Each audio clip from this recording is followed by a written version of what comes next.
3 years. No soil. No mess. No bags of potting mix splitting open in the kitchen. No pots leaving stains on the floor.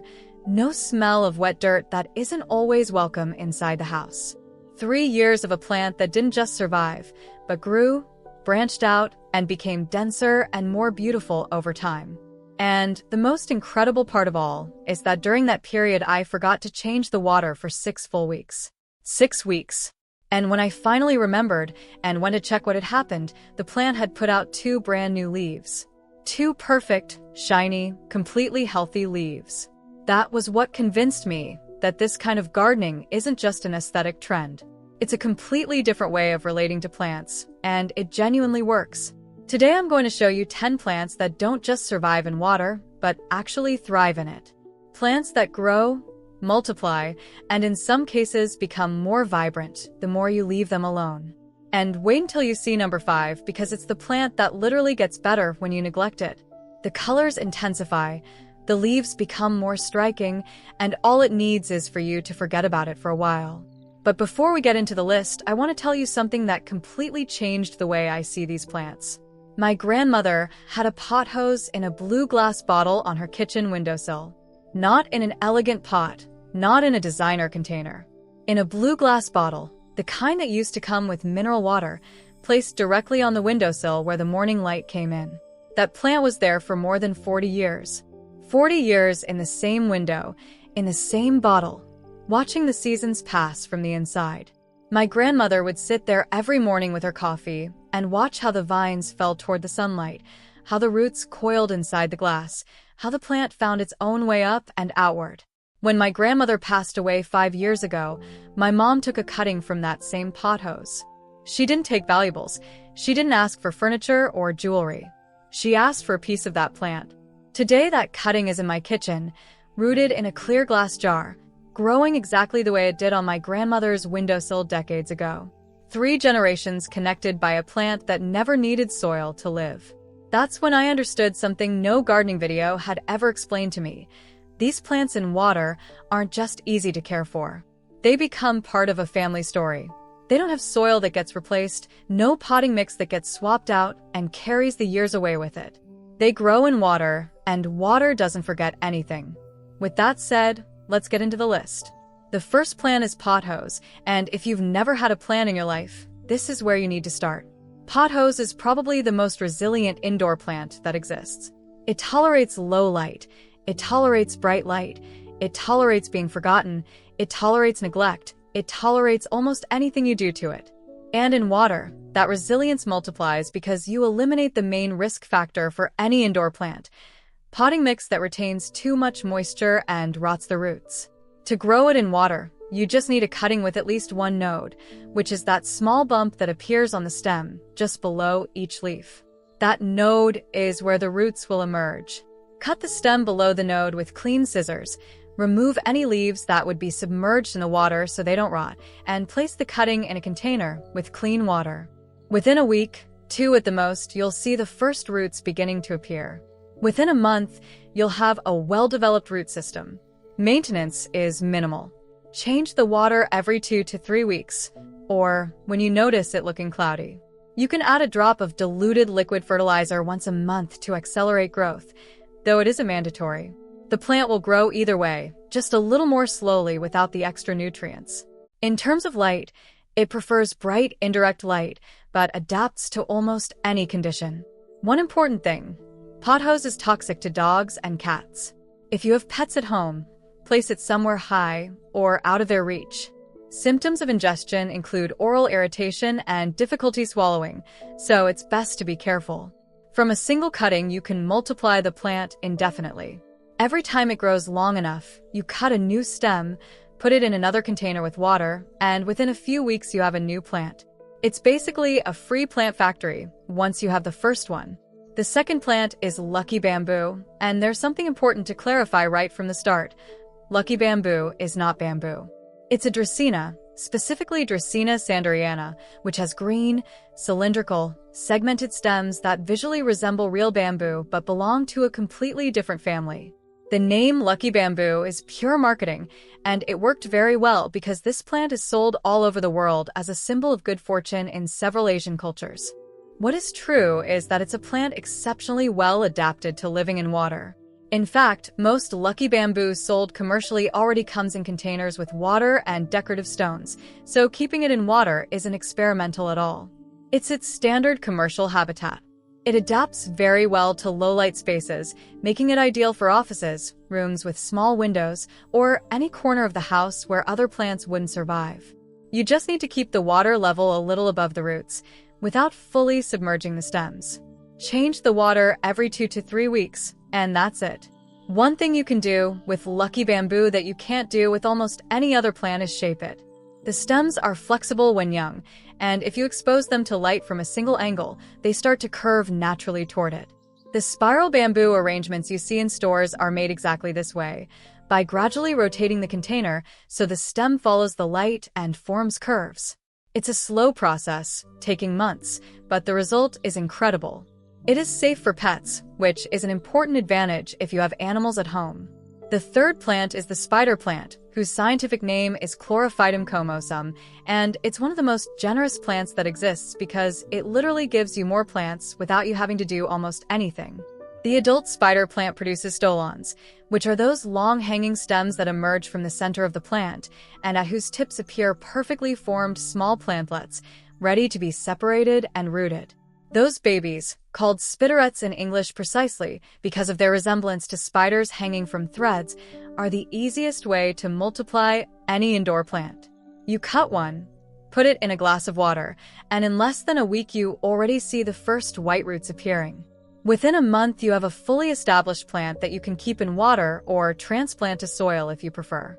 The spider plant in water looks especially good in hanging glass containers where the roots are visible. The roots of this plant grow in a dense and orderly way, creating a very decorative visual effect. It is safe for pets, making it a perfect option for homes with dogs and cats. It tolerates indirect light quite well and only needs you to change the water regularly to stay healthy. The fourth plant is the philodendron, and it's worth noting that within the genus philodendron there are dozens of species, but the most common ones for growing in water are the heartleaf philodendron, also called Philodendron hederaceum, and the Brazil philodendron, which has two-tone leaves with a yellow stripe down the center. Both root easily in water and maintain themselves very well in that medium-long term. The philodendron grows more slowly in water than in soil, but the advantage is that the risk of problems is much lower. No root rot from waterlogged potting mix, no fungi in the soil, no pests living underground. The water environment is more controlled and cleaner. The shiny heart-shaped leaves of the heartleaf philodendron give it a very elegant appearance in any space. It grows as a trailing or hanging plant depending on how you arrange it, making it versatile for shelves, windows, or high surfaces. There's one important detail with this plant. It is toxic to pets and can also cause irritation if the leaf sap comes into contact with skin or eyes. Use gloves when handling it and keep it out of reach of small children and animals. As for the water, it's best to use room temperature water, especially in winter. Philodendron roots are sensitive to sudden temperature changes, and watering with cold water when the plant is in a warm environment can cause stress. Change the water every 2 weeks, and you can add diluted liquid fertilizer once a month to maintain active growth. The fifth plant is Coleus, and here comes what I promised at the beginning. This is the plant that gets better when you neglect it. Coleus, whose scientific name is Plectranthus scutellareoides, has leaves with incredibly intense colors. Red, purple, pink, lime green, orange, sometimes all in the same leaf. And those colors become more intense the more light the plant receives and, paradoxically, the less you handle it.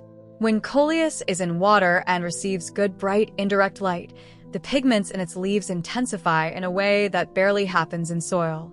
It's as if the water allows it to concentrate all its energy on producing color rather than on searching for nutrients in the ground. It roots very quickly in water, generally in less than a week. You cut a stem below a leaf node, remove the lower leaves so they don't stay submerged, and within days you already see roots appearing. Maintenance in water is minimal, light, clean water every 2 weeks, and leaving it alone. It is safe for pets, which combined with its extraordinary visual appearance makes it one of the best options on this list for homes with animals. An extra fact: Coleus outdoors tends to lose color intensity under strong direct sun because its pigments degrade with excessive UV radiation. Indoors, with bright indirect light, the colors hold and intensify. It's one of the few plants that genuinely looks better inside than outside. The sixth plant is Tradescantia, also known as spiderwort or wandering dude, and it's probably the fastest growing plant on this entire list. Tradescantia in water can develop visible roots within 48 hours, and within a month it can grow several inches of new stem. There are several varieties of Tradescantia, and almost all of them work well in water. Tradescantia zebrina has leaves with silver stripes and a purple underside that makes it visually very striking. Tradescantia pallida has completely purple leaves. Tradescantia fluminensis is bright green with very dense growth. All of them root easily and maintain themselves well in water long term. The practical advantage of Tradescantia is that every time you prune it to control its size, you have cuttings ready to root in water and create new plants. A single mother plant can generate dozens of new plants over the course of a year. It's basically infinite reproduction at no cost. In terms of care, it just needs clean water every 2 weeks and indirect light. With more light, the colors intensify. With little light, it tends to become greener and less vibrant, but it keeps growing. It is safe for pets in terms of toxicity, although the juice from its stems can cause mild skin irritation in some animals with prolonged contact. It is generally considered a low-risk plant for homes with pets. The seventh plant is Aglaonema, also called Chinese evergreen, and it's the perfect option for the darkest corners of the house. Aglaonema tolerates light levels so low that practically no other plant on this list can match it. This is the one that goes at the back of the hallway, in the bathroom without a window, in the study with little natural light. The most common varieties have large, oval, and very decorative leaves, with patterns of dark green and silver, or combinations of red and pink, depending on the variety.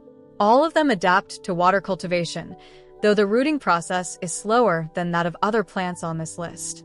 It can take 2 to 3 weeks to see the first roots, and the plant takes longer to establish itself. Once established, however, Aglaonema in water is extremely resilient. It needs very little maintenance, tolerates being forgotten reasonably well, and grows slowly but steadily.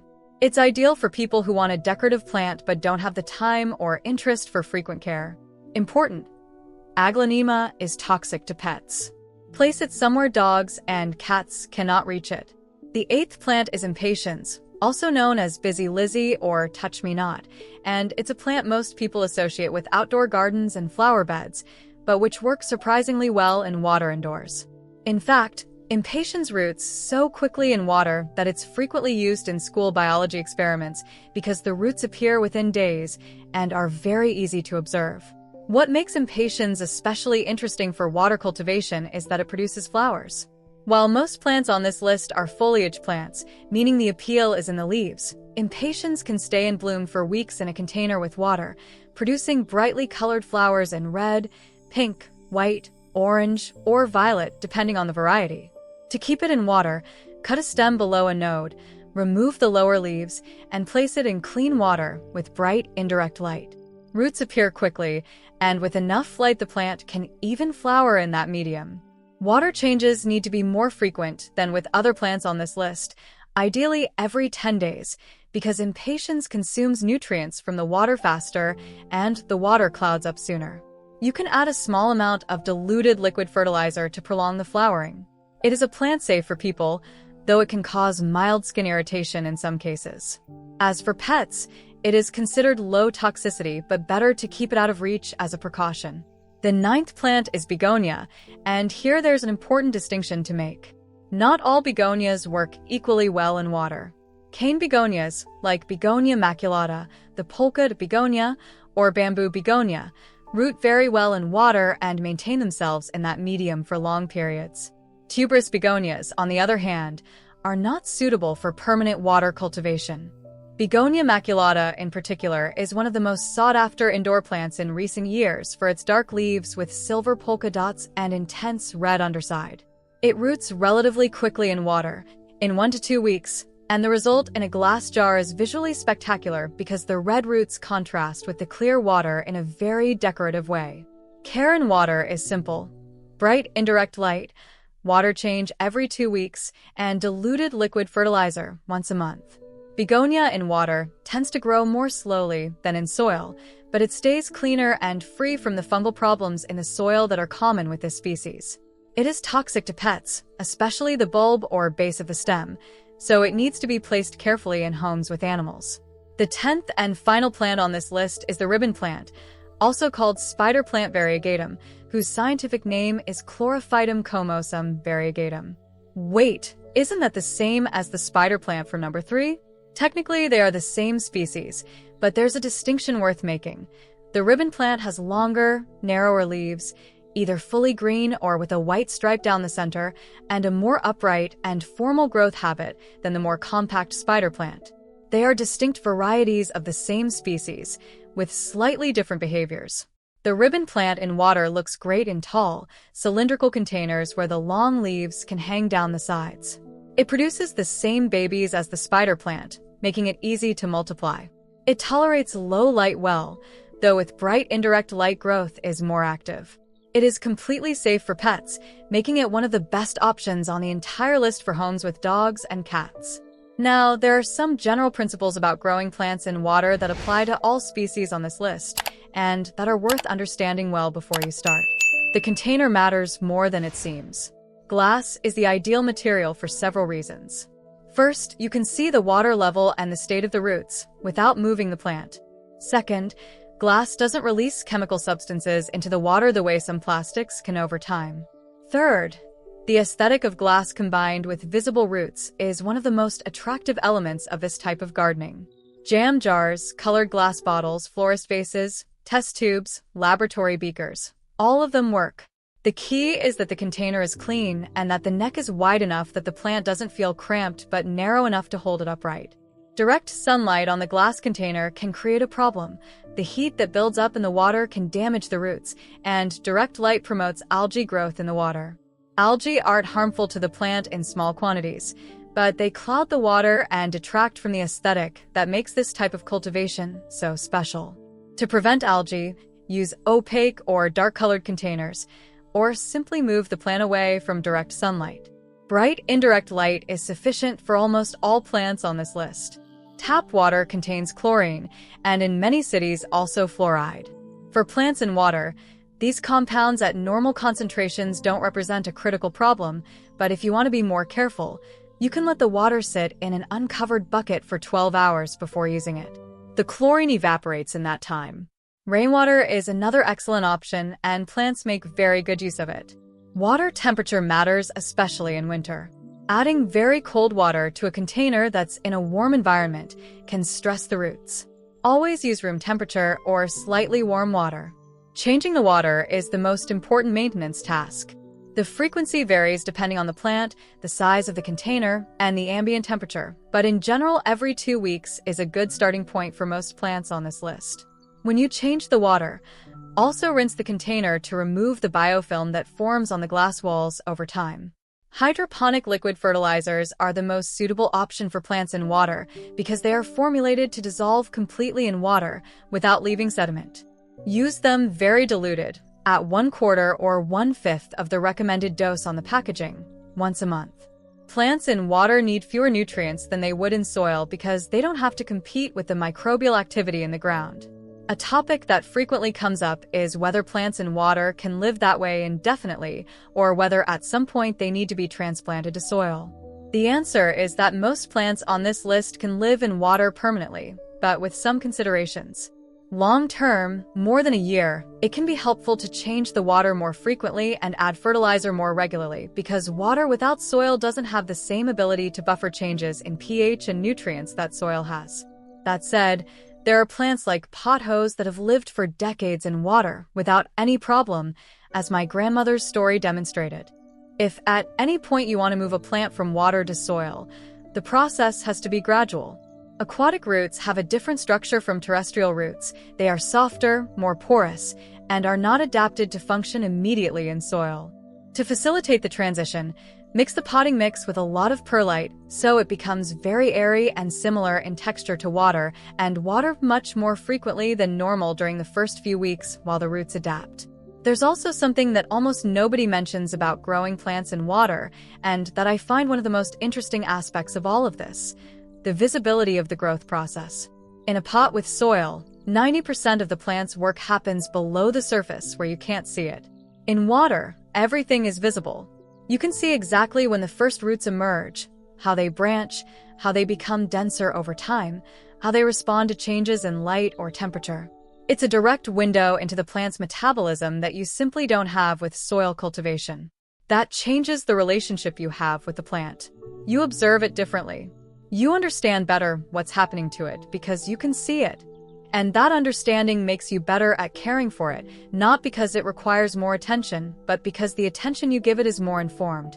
To close, let's go back to the beginning. 3 years, no soil, no mess. A plant that grew on its own while I forgot to change its water. And during those 6 weeks I ignored it, it put out 2 new leaves. That's what these plants can do. They don't need you hovering over them. They don't need you checking on them every day. They need clean water, some light, and for you to trust that they know what they're doing. If your plants keep dying despite all your effort, maybe the problem isn't you. Maybe the problem is the soil. Try water instead. Start with a pothose cutting in a glass jar on your kitchen windowsill. Let the roots grow. Let the plant do its thing. And 40 years from now, maybe someone in your family will want to take a cutting from that same plant. Subscribe to the channel so you don't miss the next video. We keep talking about everything nobody explains to you about plants, and that makes all the difference between a plant that survives and one that truly thrives.